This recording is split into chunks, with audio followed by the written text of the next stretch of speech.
What do you say?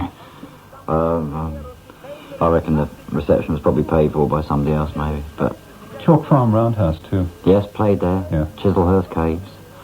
We also worked up north in clubs, and we were sort of travelling in the van, and I was doing all the driving mainly. We were carrying the gear in and getting 30, 50 quid.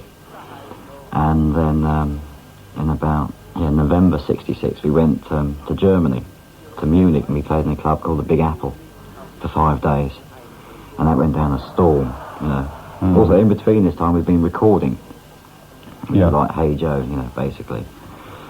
And they put out Hey Joe around December. We also did Top the Pops. Ready, Steady, Go. That's right. The second last show, in That's fact. right, that's right. With, was it the Mersey's and Keith Ralph or something? So we all sort of saw ourselves on telly.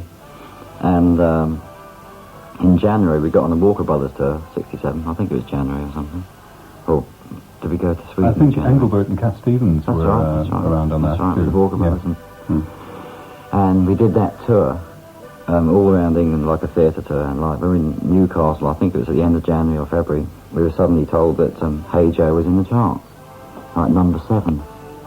And that sort of changed everything then. Yeah. Because they didn't like us on the tour, you know, Humperdinck being all nice. Yeah, apparently there was some backstage distress as well, wasn't there? They didn't like us at all. I don't know why. We were very nice. I want to talk just a little later about your songwriting, but at this stage, let's introduce an example of it. This is a song called... Little Miss Strange. Right.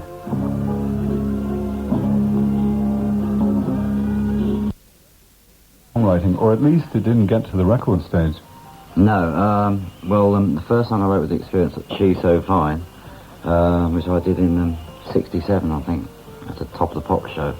I was really surprised because we were going to a recording session afterwards, and I said, I got a song. They said, oh, let's hear it. So I sort of played it, and they said, great, let's record it. Yeah. Which was, right, did you want to get more onto the records than you actually did? Yeah. Was there any hassle about that, or what? Well, not at the beginning.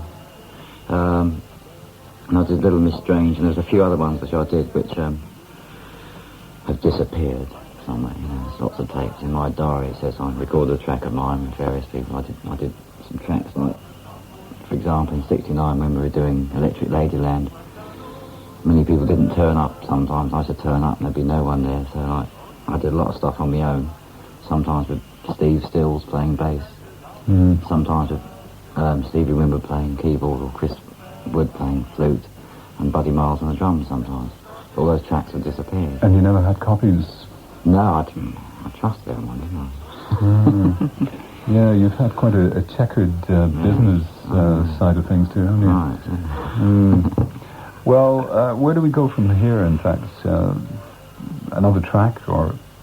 Well, that's another early track, maybe. It's just from High Experience, I think it's called Can You See Me? Yeah, in fact, the album it's on here is smash hits, but we're surrounded by albums. But they're all sort of different. The ones from America, from different places and things. Sweden, even, I think. Oh, that's right. We got one from Sweden, which is strange. But this is from Are You Experienced? So this is the Jimi Hendrix Experience. You're listening to RTE Radio 2. This is Ken Stewart with you until 10 minutes to 2 o'clock. Well, where would you place Jimi in the history of rock music yourself, his contribution?